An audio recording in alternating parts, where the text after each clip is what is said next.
Good evening. Thank you for joining us here on KREM 2 News at 5. I'm Whitney Ward. Mark is on assignment tonight.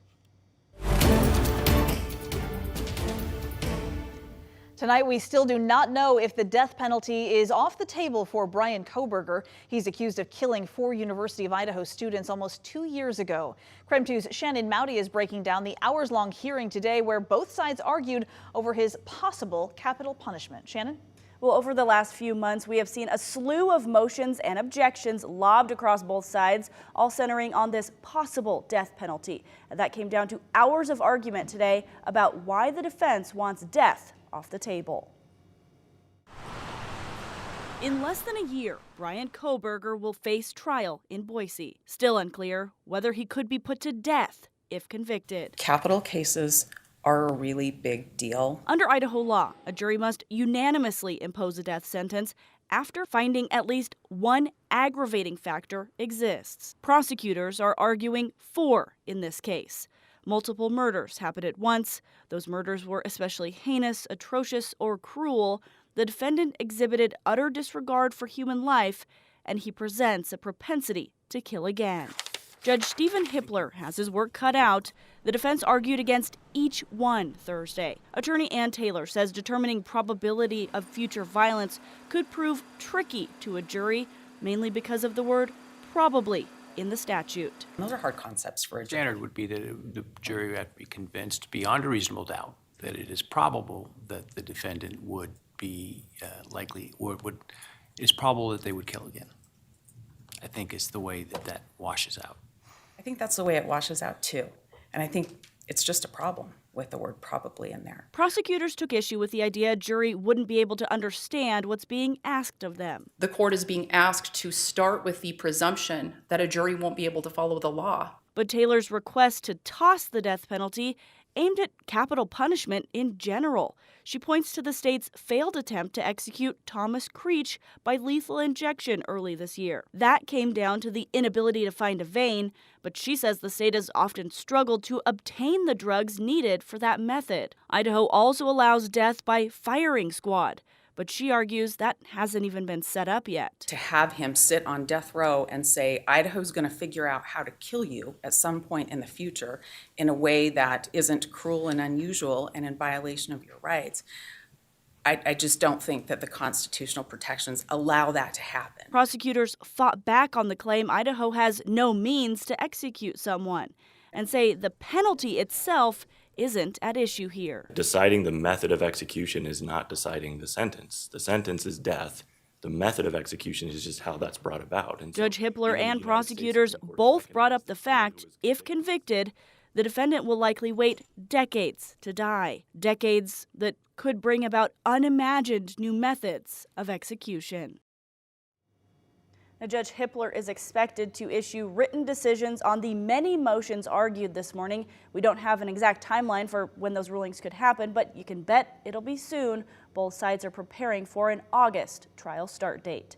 Shannon Mowdy, KREM 2 News. Shannon, thank you very much. And in our effort to bring you more to this story, we did look into why a federal judge ruled that Idaho's longest-serving death row inmate will not be executed next Wednesday.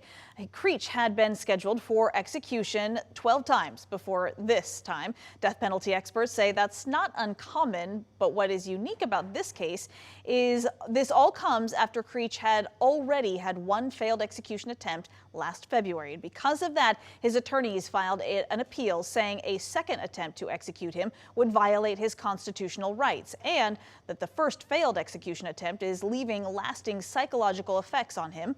Right now, the court says it needs more time to decide the case. A man accused of trying to set a woman and her home on fire in Spokane faced a judge today.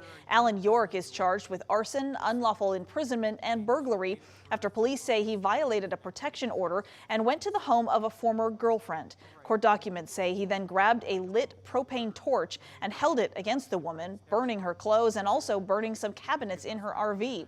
York is being held on a $50,000 bond. We accept the choice the country made.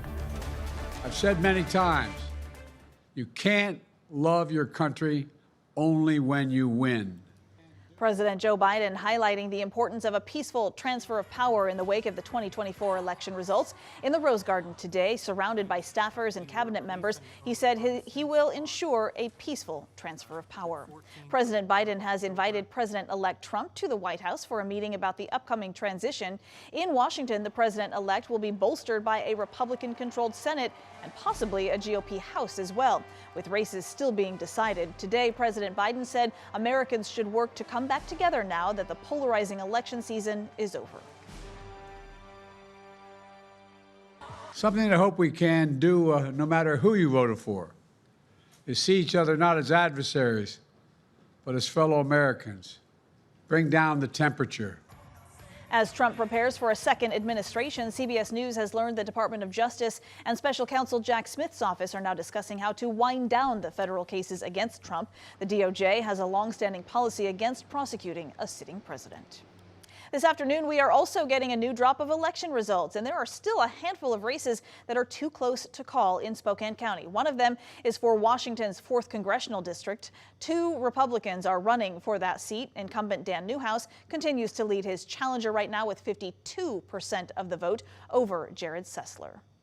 And in the race for Spokane County Commissioner District 5, Republican incumbent Al French is continuing to hold a slim lead over his Democratic opponent Molly Marshall. You can see Al French right now with 51% of the vote. Spokane County, again, though, still counting ballots.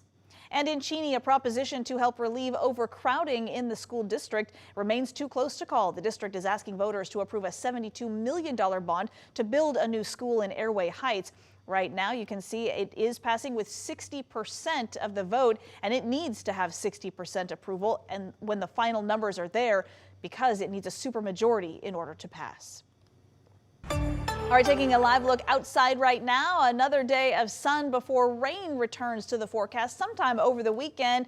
Obviously, it's much darker now, but you can enjoy the sunshine tomorrow. Chief Meteorologist Jeremy Legoo says we've got more of that on the way. How did that happen? I know. It took me by surprise how dark it is at 5:07. Yeah, when we just did the last full weather at 4:45, it was light out. Yeah. It's incredible. I get it. Sun sets just after 4:20, but it's already dark. It happens quick, ladies and gentlemen. 44 degrees is where we currently sit, and just like last night, those temperatures are going to take a very quick dive, so be ready for that.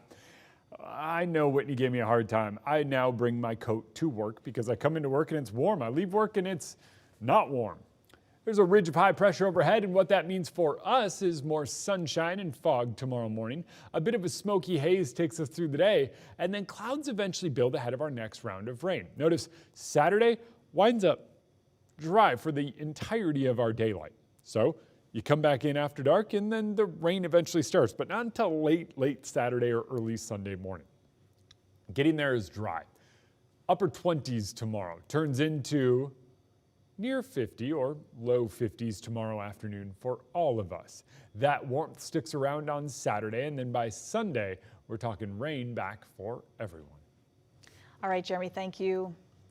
And now we want to tell you about a story that you will only see on KREM 2 News today. When a family lost their teen son unexpectedly, they were drowning in grief, and they feared that people wouldn't remember his name or know his beautiful heart.